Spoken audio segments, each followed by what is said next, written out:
Hey there, 7th graders. Welcome to this explainer.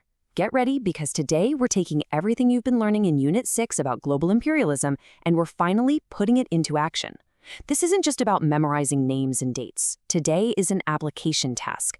That means we're going to act like real historians, taking these massive historical concepts and applying them to real, complex scenarios from the past.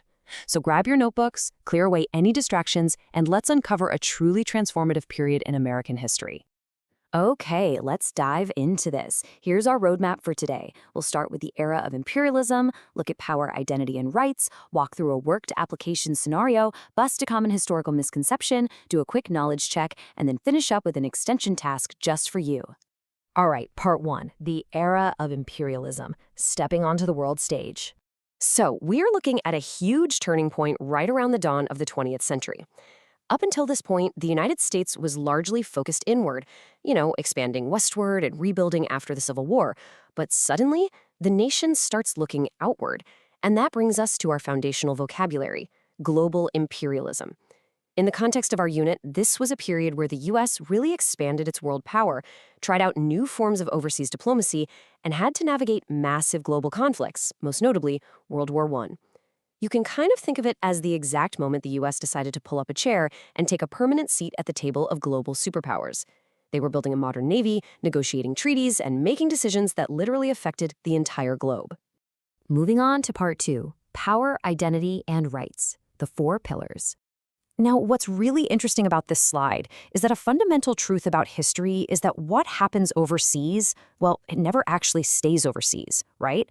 When a nation changes how it acts in the world, it drastically impacts the daily lives of the people living back home. Let's break this down across our 4 themes. For power, we see the obvious, the rise of the U.S. as a world power and a major shift in diplomacy. For identity, the nation was doing some serious soul-searching. Should the U.S. stay neutral in foreign wars, or did its new identity demand jumping into World War I? But then we look at rights and communities, and this is where it gets super fascinating. At the exact same time the government is laser-focused on a global conflict, you have this massive push for women's suffrage, the right to vote, happening right at home. Meanwhile, local communities were experiencing the rise of progressivism. People were trying to reform labor laws and improve cities, all while dealing with the ripple effects of the war. Basically, foreign policy and domestic rights were on a total collision course. Okay, section 3, worked application scenario, putting it together. Let's break this down together. It is time to transition from just absorbing facts to actually doing the work of a historian. Here is a scenario straight from the curriculum framework. The tension between the U.S. expanding its world power and diplomacy abroad, while citizens fought for progressivism and women's suffrage at home. Just imagine being a president or a lawmaker during this era.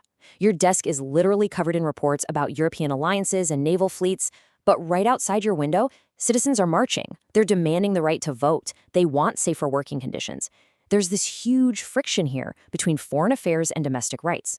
So how do we actually analyze this historically? Well, we analyze it using a simple 3-step framework: claim, evidence, and reasoning. Step 1 is to make a claim.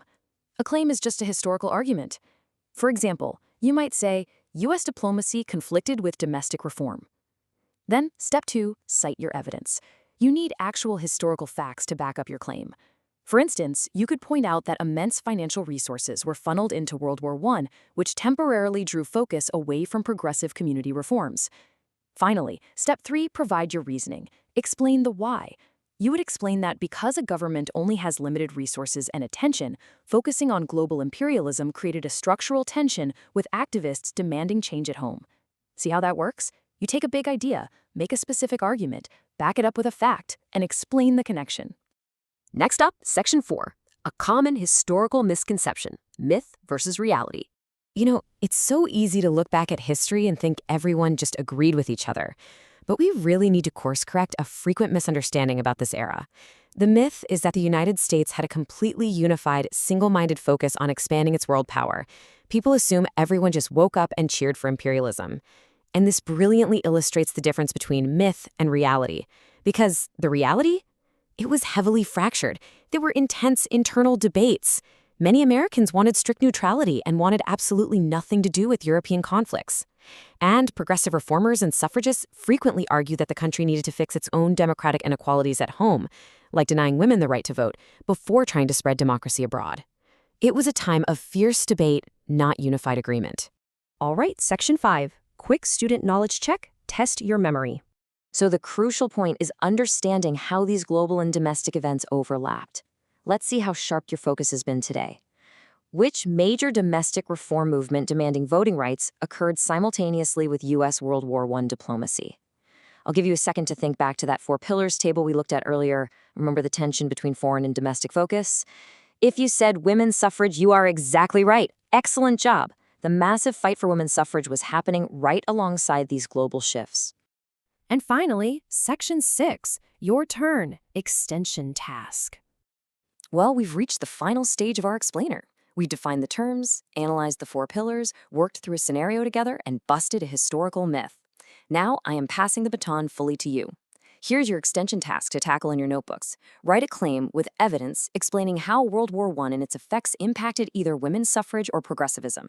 Remember to use that three-step framework we practiced. Make your claim, cite your specific historical evidence, and write out your reasoning to connect them. As you write, think deeply about this. Does war actually accelerate social change, or does it slow it down?